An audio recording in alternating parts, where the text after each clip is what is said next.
great house of Alton Towers today reminds those who come of a glorious era, when these romantic Gothic spires were part of the most splendid dwelling in all the land. The good Earl John took into his employ the greatest architect of the day, Augustus Welby Pugin, the finest in the kingdom. He would cast his spells and conjure his grand designs. The Earl opened up his house to all, kings and queens, lords and ladies, and all those who came danced, dined, and marveled at this most magnificent palace. The great masses from every corner of the land arrived by the new invention of steam locomotive to the station at Alton, and the Earls brought novelties and entertainers from distant places to delight the great crowds.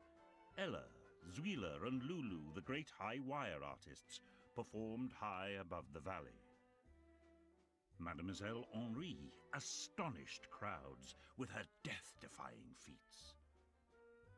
And Santé, the man with the iron head, wowed his adoring public with acts of amazing strength.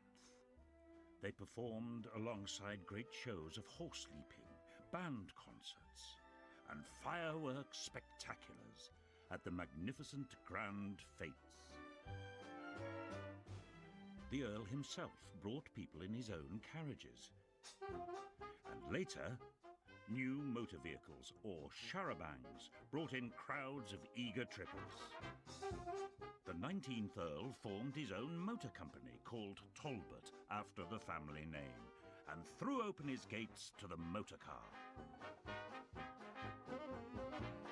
How fantastic a trip to Alton Towers could be for everyone, young and old alike.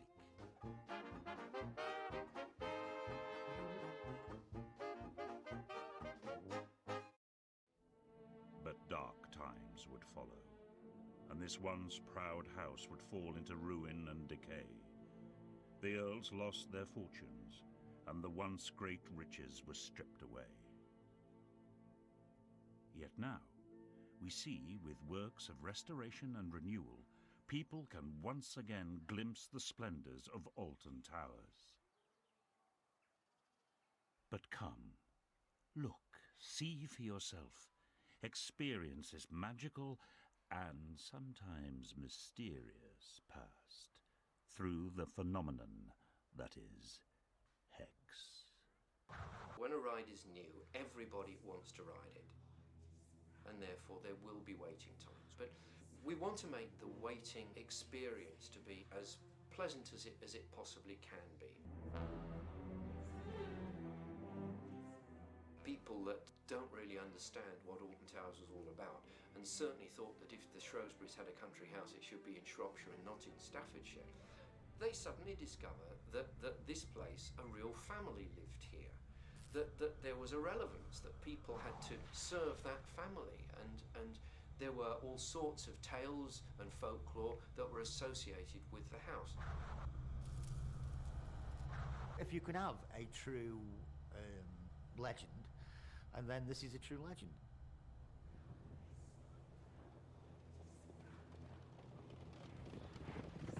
It was on a cold autumn night in 1821, when the thunder of hooves signalled the return of the wealthy 15th Earl of Shrewsbury back to his home, Alton Towers. As the journey neared its end, a mysterious figure suddenly appeared in the road. The Earl impatiently demanded of the driver why the carriage had stopped. With palm outstretched, an old woman pleaded with the Earl for the charity of a coin. The Earl cruelly dismissed her and instructed his driver to head back to the Towers. Scorned, the old woman screamed a curse. For every branch of the old oak tree that fell, a member of the Earl's family would die.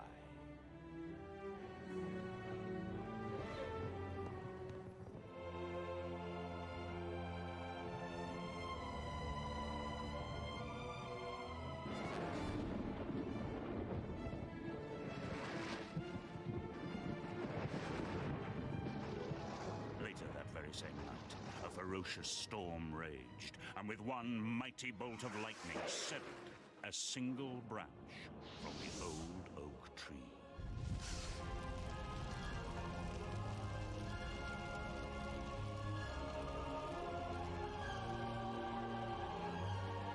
And true to the old woman's prophecy, a member of the Earl's family suddenly and mysteriously died.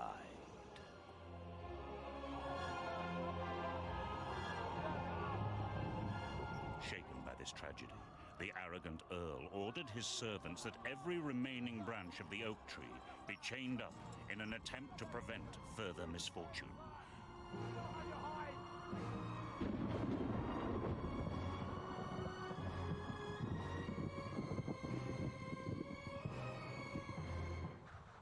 The legend itself, as I say, has been in the village for well, hundreds of years. It's a ghost story. It's a thing that, they've got it wrong. It doesn't exist.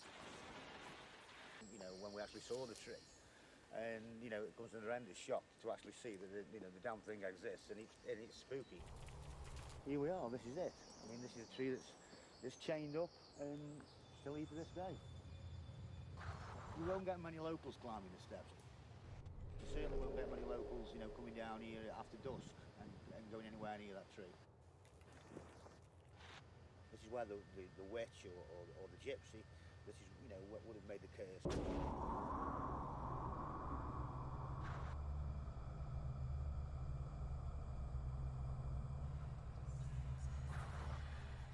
One question I get asked, why doesn't the spell still work today, really? Well, the main reason for that is actually the family die out, another part of the family take over.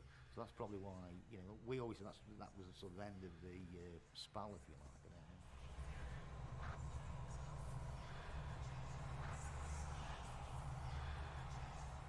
One of the old marketing guys rung me up and said, "Do you know any ghost stories?" So then I just mentioned to him about the chained oak and the spell, and the rest is history, if you like. And they went on to make Hex.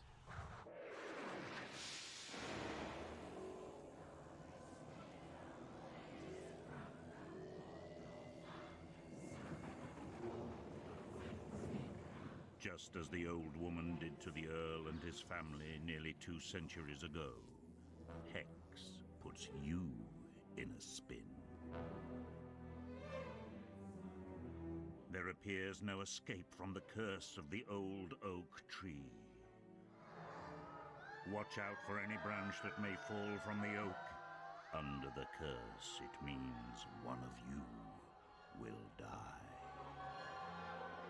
The old woman could torture your family for decades. Do you believe the legend of the old oak tree? If you do, spare a thought for the Earl.